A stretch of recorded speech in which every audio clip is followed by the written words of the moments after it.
No vídeo de hoje a gente vai falar com o Matheus Lima. Ele é formado em Engenharia de Produção pela UFMG em BH e depois de trabalhar durante 10 anos na Petrobras decidiu vir para a Austrália. Vamos entender como que foi a decisão e por que ele largou tudo e veio para cá. Matheus, seja bem-vindo. Obrigado, Adalto. Sim, começou assim, quando eu decidi vir, o meu primeiro plano foi vir umas férias para a Austrália para fazer um curso preparatório para o IELTS. Então passei 3 semanas aqui, foi a minha terceira visita depois que eu morei aqui, foi quase um test drive para ver se ainda tinha, o quanto ainda morar aqui mexeria comigo. Então vim, aluguei um apartamento, um estúdio no Airbnb, fiquei 3 semanas estudando preparatório para o IELTS e tendo a sensação do que seria minha vida aqui novamente. Na prática. Isso foi em setembro de 15, em novembro de 15 eu fiz o meu IELTS. E eu vou te dizer que assim, o projeto todo foi um projeto de 1 ano, sem muita correria. Então eu fiz o IELTS em novembro, comecei a preparar as documentações e episódios de carreira, estudar o processo de validação com o Engineers Australia. Então eu sabia que a regra, né, as listas mudam todo 1º de julho.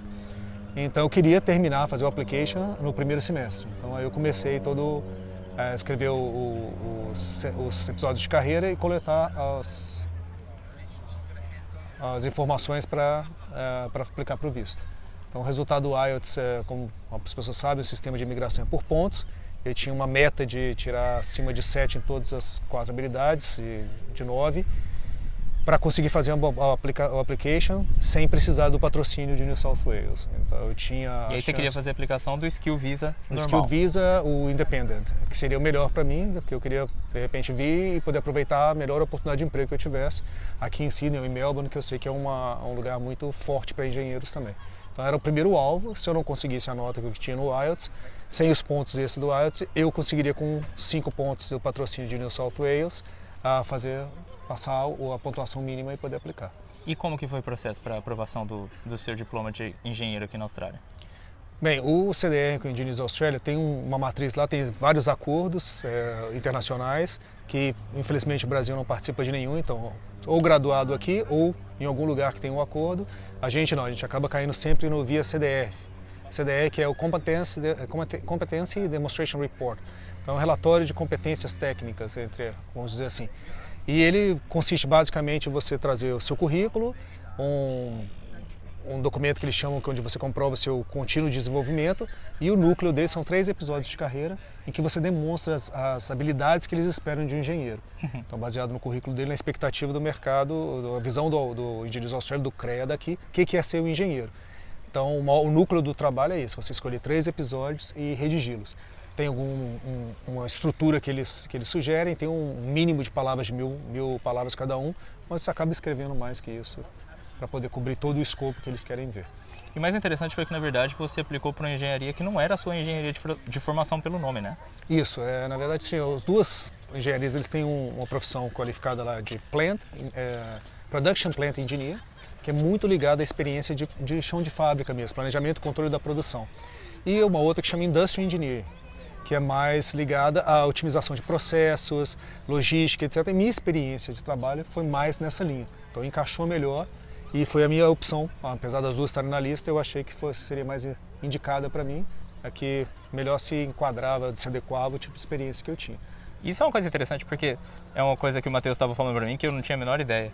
Na verdade, se você quiser aplicar para o Skill Visa com a sua formação de engenheiro, não necessariamente você tem que aplicar, por exemplo, você que é um engenheiro de produção, não necessariamente precisa aplicar para um Production Engineer. Sim, como eu comentei no post que a gente escreveu para o arquiteto imigrante, às vezes uma pessoa formada em engenharia de controle e automação, por exemplo, não está na lista. Sim. Mas o tipo de atividade que ele teve profissional foi muito de otimizar processos produtivos, etc. Ele vai conseguir entrar no Plant Engineering. E muitos engenheiros mecânicos trabalham na otimização da fábrica, do processo fabril, etc. Sim. Às vezes na indústria automobilística, por exemplo, e isso vai se encaixar no Industrial Engineering. Então, bacana. Às vezes a pessoa fica, mas não está na lista, etc. Dá uma lida, olha que muitas vezes você vai encaixar a sua experiência. Aqui é o que importa, o que você fez, a sua experiência, não é só o que está escrito no diploma. Que é o que vai estar refletido no O meu diploma está escrito Production Engineer, mas o meu reconhecimento de skill foi Industrial Engineer. Ah, bacana. E depois que você chegou na Austrália, o que você achou do mercado? O que você achou? Era tudo que você estava esperando isso aqui? Bem, E não, o que acontece? As pessoas têm que estar preparadas, é importante você saber o que você vai encontrar. Vai ter algumas barreiras, sim. Você tem 10, 11 anos de experiência, para eles têm a coisa da experiência local.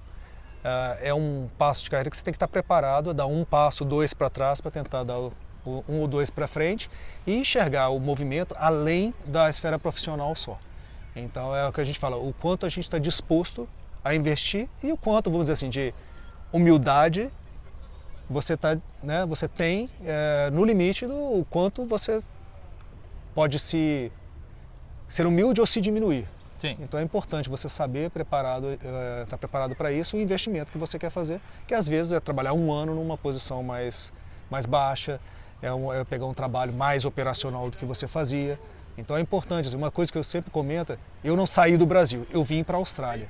Então para mim teve esse papel importante. Eu tinha vontade de vir para cá, eu não estava fugindo do Brasil. Então mesmo quando às vezes você pega um trabalho que não é exatamente o que você desejava ou sonhava, ou encontra essa barreira, você fala, não, mas eu estou aqui, era o meu plano, e aí você faz os seus ajustes de plano de acordo com as realidades e dificuldades que você encontra. Mas eu não me arrependo, não. Bacana.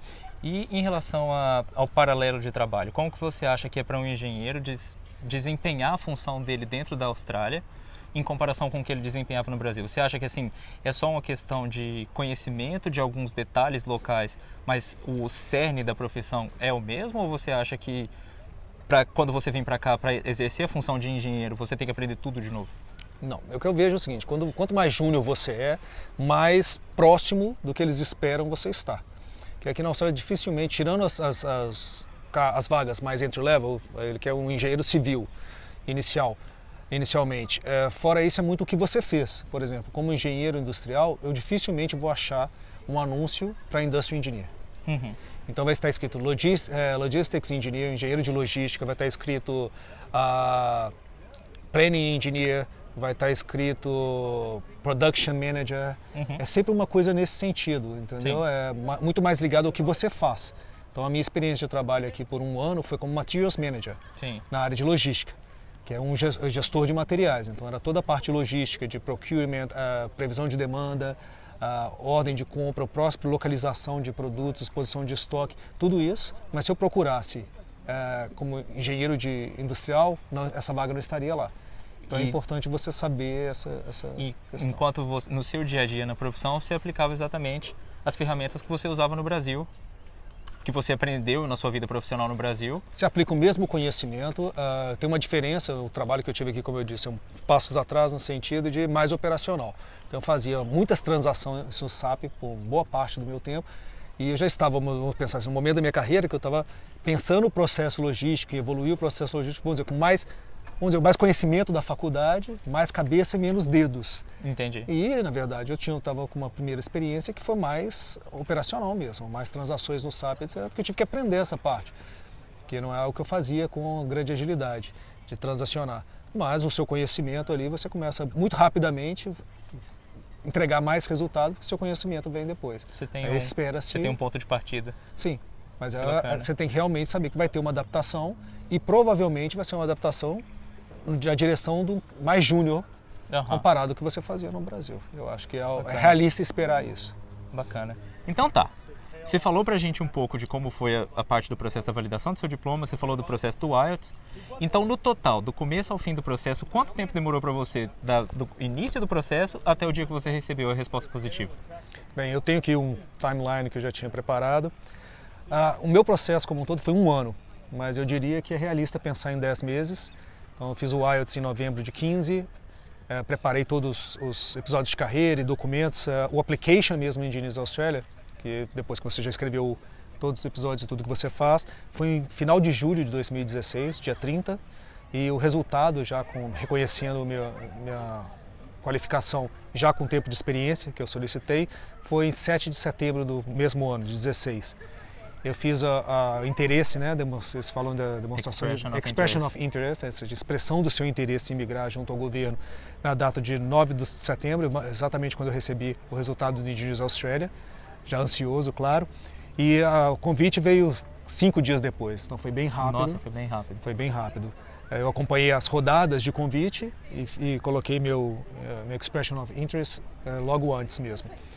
O Skill Select Application, que foi junto ao governo, foi em 20 de setembro de 16 e o meu visto já saiu no dia 15 de novembro de 16, então foram 56 dias depois do application. No total. Isso. Muito do trabalho é feito antes, mas essas foram as datas, então eu digo 1 ano foi o meu visto e dá para fazer em 10 as datas encaixando e você dedicando mais tempo, especialmente entre o IELTS e a efetiva aplicação com os episódios. Eu acho que eu demorei um pouquinho mais do que o necessário, eu poderia ser mais rápido.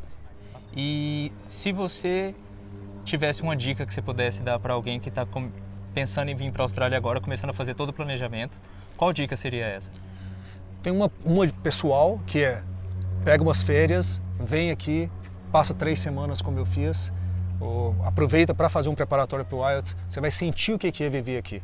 É mais do que, eu não aguento mais o Brasil, eu quero ir para esse lugar. Eu acho, sinceramente, que faz toda a diferença quando você tem umas pequenas dificuldades, às vezes, na carreira para iniciar. E outra dica é, você está disposto a um recomeço, a fazer algo, nenhum conhecimento é desperdiçado na sua vida. Então, coleciona as coisas que você tem, senta para fazer, trabalha e investe no seu tempo nisso. Então, quando o Adalto comentou, né, que eu fiz esse processo sozinho, na chamada do nosso curso. Sim, se você tiver dedicação, quiser sentar e ver, e vou te falar, não é... Você vai ter que dedicar horas e horas. É genuinamente se interessar por aquilo. Não é um processo, não tem criar dificuldades para vender facilidades aqui. O processo está lá. Realmente o CDR é onde dá mais o frio na barriga. Porque você escreve inteiro e não sabe. Quem vai te dizer se está bom ou não? É a parte, para mim, do processo que eu dei o frio na barriga, que depois que passou eu falei, pronto, agora é questão só de um pouquinho de suor e tempo. E deu certo. E deu certo. Tá certo. Bom. Então, Matheus, muito obrigado. Muito obrigado por ter vindo aqui contribuir com o nosso canal. Foi um prazer. Eu espero que a história do Matheus inspire a vocês, assim como ele inspira a mim. Eu não sei se ficou claro no vídeo, mas só que o Matheus fez o processo todo sozinho, do Brasil, sem a ajuda de agente de imigração.